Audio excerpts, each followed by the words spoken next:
Imran Khan is more than simply a politician, philanthropist, or cricket player. He was born in Lahore on the 5th of October 1952. He has come to represent rebellion throughout Pakistani history. On this day of his birth, we reflect on a life characterized by hardship and selflessness. Khan once stated, "The more you study history, the more you realize how lies have been used to control people and societies." His journey serves as evidence for that claim. From his heyday as a world-renowned cricket player to creating one of Pakistan's most prestigious charities. From being mocked in politics to being elected prime minister to being overthrown and punished by an establishment-backed hybrid government. However, the period following 2022, when he stood tall against oppression and became a voice of resistance for millions, is the one that most captures Imran Khan. Khan's character was influenced by his early experiences in ways that would reverberate decades later. After attending Herson College in Lahore, he went overseas to study philosophy, politics, and economics at the Royal Grammar School in Worcester and Keble College in Oxford. His innate leadership abilities and attitude of perseverance were evident even in those early days. He used cricket as a platform to demonstrate both his leadership skills and athletic prowess. For the first and only time in Pakistan's history, he raised the World Cup for the nation in 1992. His reputation as one of the best all-around players was cemented.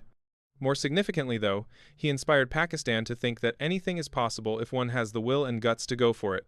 Khan could have led a comfortable life overseas after retiring from cricket. However, he decided to live a life of service instead. He constructed the Shah Khanum Cancer Hospital in honor of his mother, offering thousands of underprivileged patients top-notch care. He then founded Namal University because he thought that the real force behind change was education. However, charity was insufficient. He was aware that Pakistan's true struggle lay in politics. He established Pakistan Tehreek-e-Insaf, which was then known as a one-man party, in 1996. He endured years of media mockery, political betrayals, and electoral setbacks. Nevertheless, he became the Prime Minister of Pakistan in 2018, the highest position in the country, following more than 20 years of effort.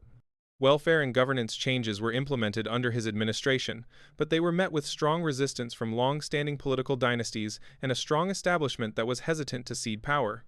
Khan's government was overthrown in April 2022 by a foreign no-confidence motion backed by influential members of Pakistan's establishment. He became a target because he refused to budge on foreign policy in response to criticism from the West, especially on matters like neutrality in the conflict in Ukraine. The events that transpired were unparalleled. Hundreds of court cases, kidnappings of his close allies, attempts at assassination, and his own incarceration. His nephews were kidnapped, his lawyers were prohibited from seeing him, and his wife, Bush Rabrai, was sent in solitary confinement.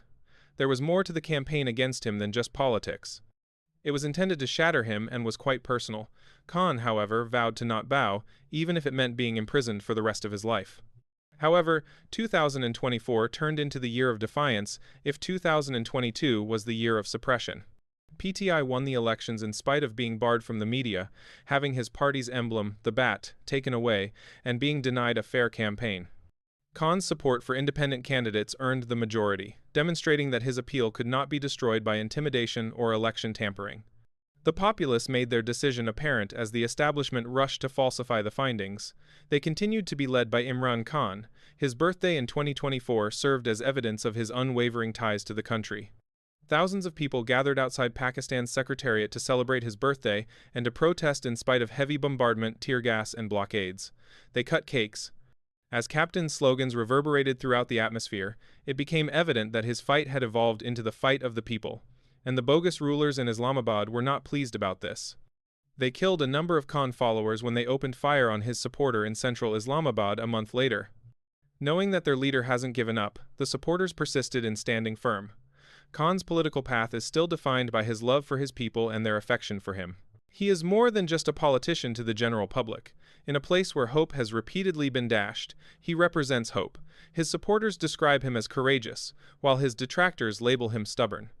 Someone who is unwilling to give up on the goal of a Pakistan free from corruption and with full sovereignty. His influence goes well beyond politics. He has demonstrated to Pakistanis what leadership entails in charities, politics, and cricket. To walk the roughest path, bear the most severe injuries, and yet remain steadfast in one's support of one's people.